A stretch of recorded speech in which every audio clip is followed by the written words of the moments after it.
Me and Billy Ray Valentine can feel it. Something's going on here.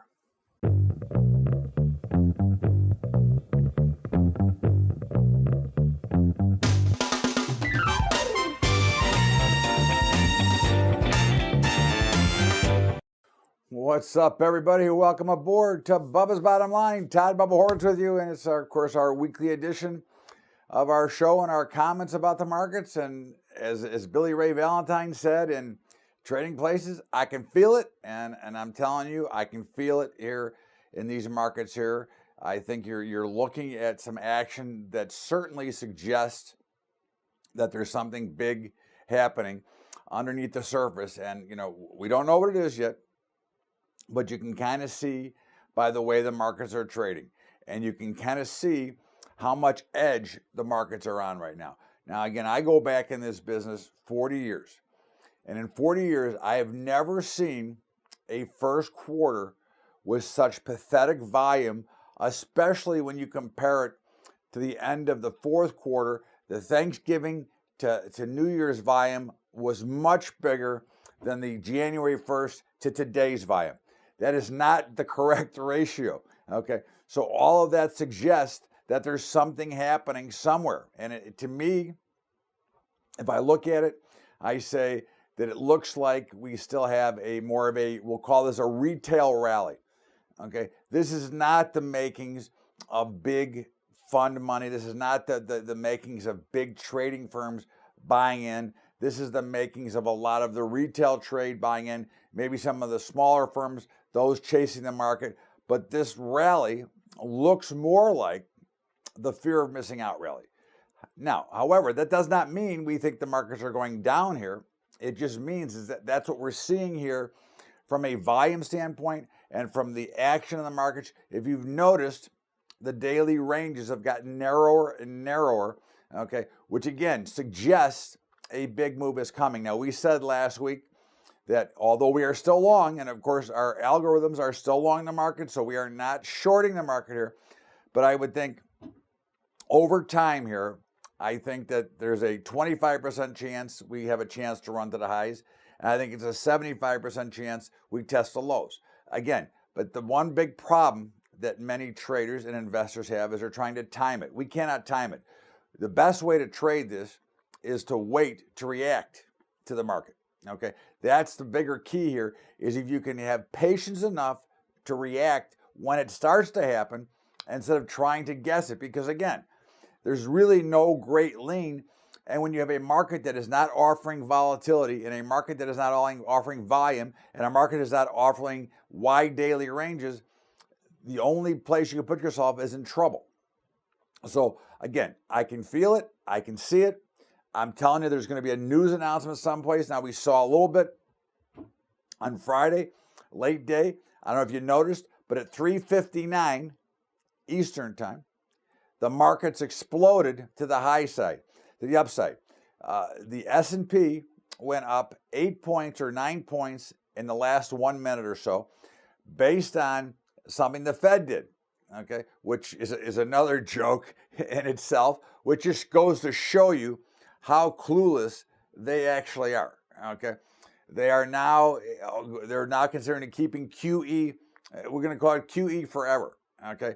Now again, this is when you have a bunch of people that have no common sense, that have no understanding of how a market works, that only have economic theory, okay, that they're thinking about doing this. Again, trying to make a bigger separation of the uber wealthy to the rest of the world.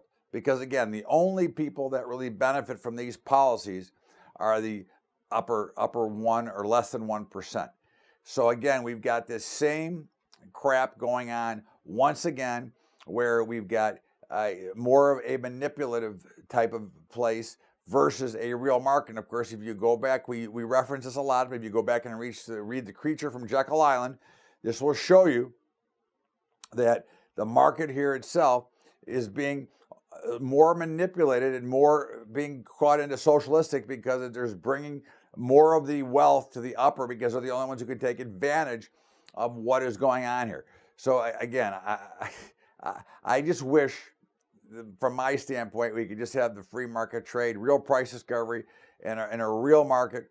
But of course, right now you've got the Fed deeply entrenched, and of course, the magic of turning Chair Powell from a normal human being into a magical dove, we'll see.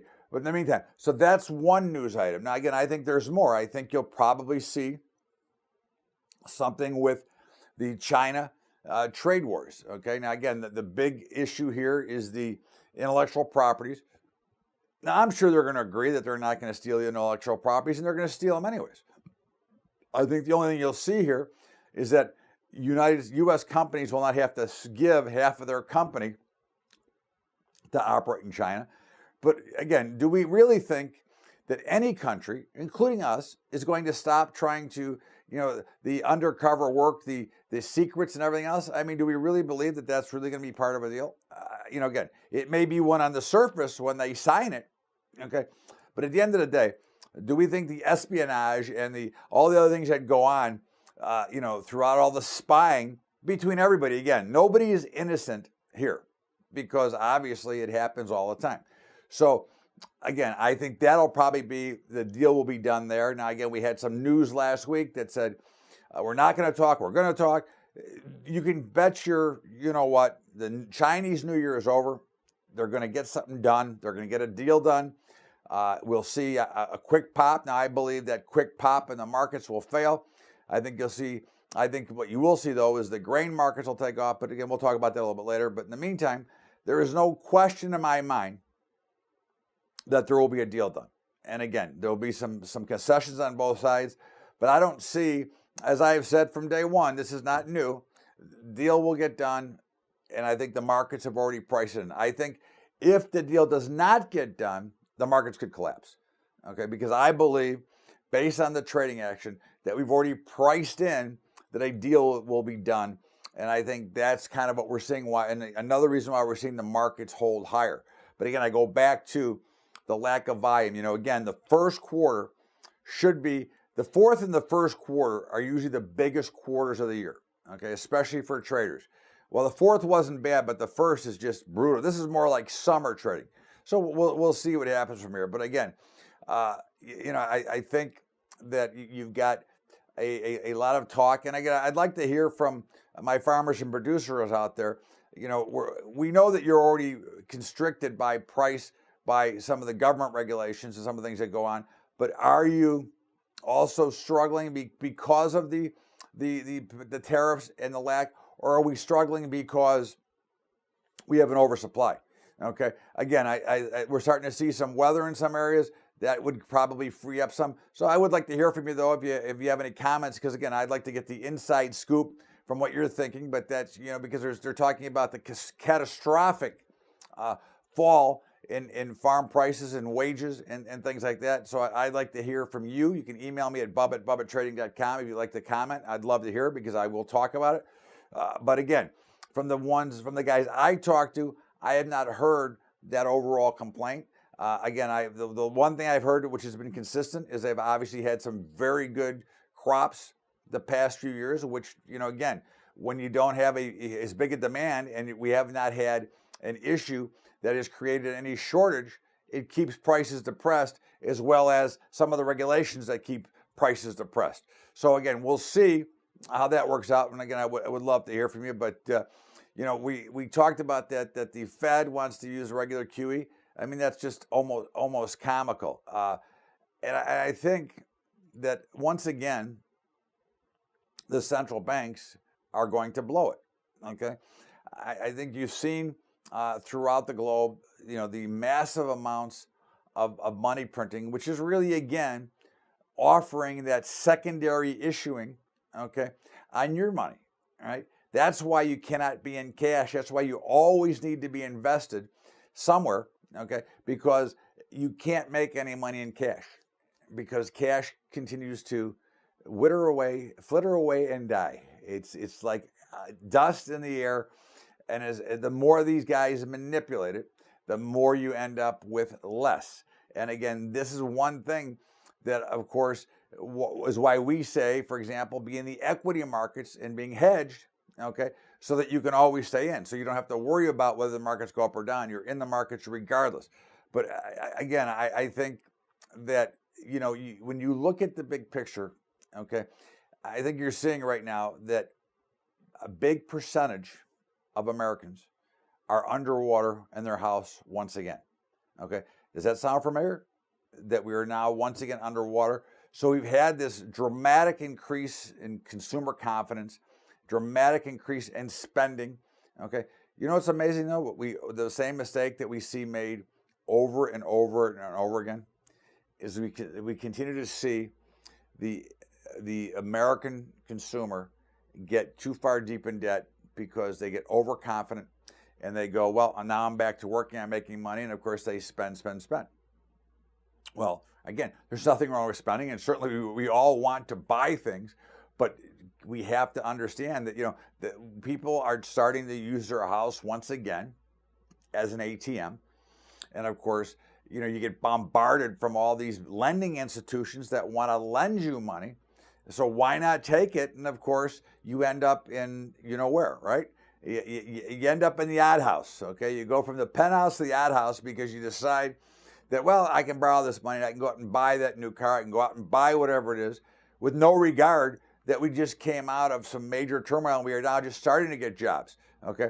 I think that is obviously a very common mistake that is made, and I think that obviously we've been talking about this, I don't know, probably going back over a year now, about the debt bomb that is building here, okay? Now again, when we talk about the debt bomb, we have massive amounts of debt in this country between credit card, margin, homes, and student loans. Again, think of the debt that is in the public sector, think of the debt that's in the government, think about the debt worldwide, and basically the world is broke. Okay, now again, obviously we shuffle paper, we shuffle the money back and forth, but at the end of the day, somewhere along the line, this debt will have to be either repaid or forgiven. And I think that will eventually be the cause. And again, you're seeing the same warning signs that have been put out. First of all, we're getting the reassurance from government officials and from Treasury secretaries and from other people that there's no cause to worry. Because just like Andrew Mellon, there's no cause to worry because the high tide of prosperity will carry us through. September 1929. This is Bubba's Bottom Line. Todd, Bubba Horowitz. We're going to step out here for a break, and we will be back after the break with more of Bubba's Bottom Line. What's up, everybody? Listen, yesterday we did a great futures webinar. If you'd like a copy of the recording, it's free. All you have to do is email me at bubba@bubbatrading.com, and I will send you a copy of that recording at no charge. And just so you know, next Saturday, there will be a webinar on hedging, another free webinar from me. So if you'd like to get a hold of that, please email me at bubba@bubbatrading.com. It will be posted on the website tomorrow. But in the meantime, if you'd like to get your copy, you can go ahead and email me. In the meanwhile, don't forget about our high school investing program. If you want to help us out, it's Patreon, patreon.com/Bubba Trading. That's patreon.com/Bubba Trading. Now let's get back to Bubba's Bottom Line. Welcome back to Bubba's Bottom Line. Todd, Bubba Horowitz with you. And of course, last week, S&P, fairly flattish, a little bit lower. Right. We're not nothing to say. It does look like it's in consolidation. It does look like maybe a little bit of a rounding top. But again, what we opened up the show with, and that we said a couple of times today, and we'll say one more time, this is no market to get too aggressive in. This is not the time to be overly enthusiastic on either direction of the market. Why? Because there's not enough action. Okay. So remember, volatility is the great forgiver. When you have a volatile market, you can make a bad trade, reverse it, and turn it into a good trade. When you have a market that has no volatility, you can only get into trouble and typically lose more, because that's the real point. Now, last week we did say we'd expect to see some volatility, and we did see a little bit of a spike during the week, but of course it quickly whittled away with that big late kick rally on Friday. You saw gold come down and test our support level, which we write for Kitco every day. Okay, came down to 1306. Our levels are 1310, but 06 and 10, the same thing. okay, depending on where it closes, came back and closed above 1310 and then is rallying again. Gold looks terrific. I think you look for that to head up to the 1350 level, and then we'll see what happens from there. But certainly, you know, we don't make calls of 5,000 gold there. Right now, I think we're looking at 1350. If we can get through 1350, we could then be looking at 1400. Okay, I think gold looks great, and it certainly, we're only buyers here. We've been buying, as you know, since 1180. So we look for gold to continue to go higher. Silver looks like it's holding on. And of course, we like silver better than anything. It's been the most oppressed, and it's really under pressure. But I think you can see silver possibly getting ready to take off here as well. When you look at the crude oil market, you know, we've got, you know, everybody wants to be bullish crude, and we keep saying, well, 55 was our level. And once again, we tested the 55 and we came tumbling down. Now, again, we continue to build supplies.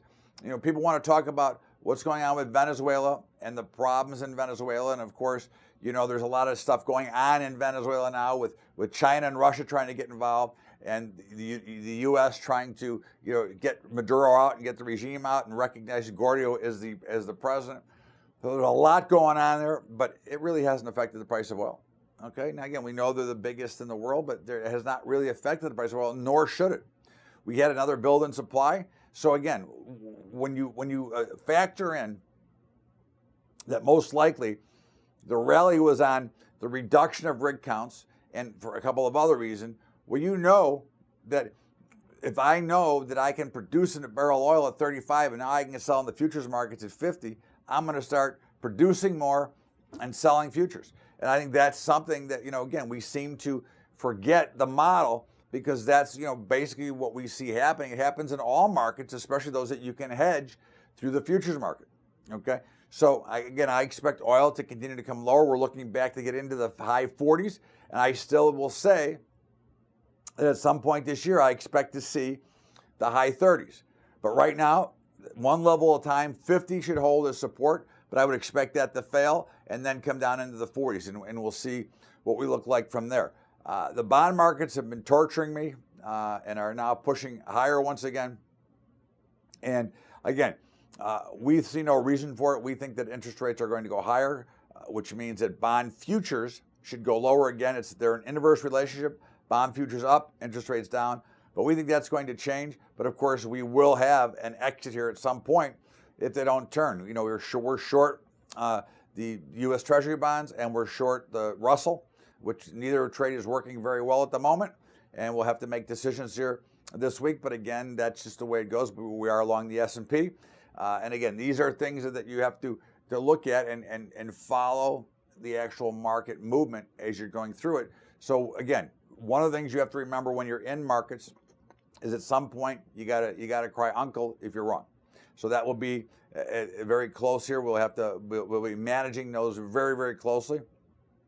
Grain markets had an interesting week. You know, again, I think they've been very much affected by the news flow. I think unwarranted, but I think very much affected. Again, I believe that the patterns that you can see in the grains look extremely solid. I think soybeans are on the verge of breaking out to the upside. Corn got sold off late Friday and held right at support. And wheat's been kind of circling around the bottom end, but it looked like Thursday was a little bit of a blow off on wheat, and then it came back and popped up a little bit Friday. But again, they've all held the right levels on the downside, showing some very good support. So I'm not concerned. Okay, I think that these are all looking good. I think that this is where you have to say, hey, you know, these are opportunities. And again, remember, we've had as much bad news in the grain markets as we can possibly get, and yet here we are still holding up at higher levels than we were a few months ago. So again, I think that that's something that we have to look at and kind of focus on and understand. Because again, if they can't break them, okay, then they're going to break to the upside. And that kind of goes into the cattle markets. Now, you know, of course, we saw some pressure on fats and feeders a while back. And what has happened since then is live cattle has now broken out to the upside, made new highs, and looks like it's poised to make new highs again. Feeder cattle continues in this sweeping range between 141 and 147. And of course, the hogs, they've gotten slaughtered, which is why we had to exit that trade. but they have broken down. So this is the perfect example of 3 products that they tried to pressure. They were successful on one, failed on one, and one's kind of still under advisement. Okay, so again, we will be looking for a spot to step into the hog markets, but again, it's been really torturous and really ugly, and I think that's something that we always want to focus on, is where is the movement and where is the opportunity. So you look at the cryptos, again, they're kind of just hovering around the bottom, and I think you can tie a lot of that in.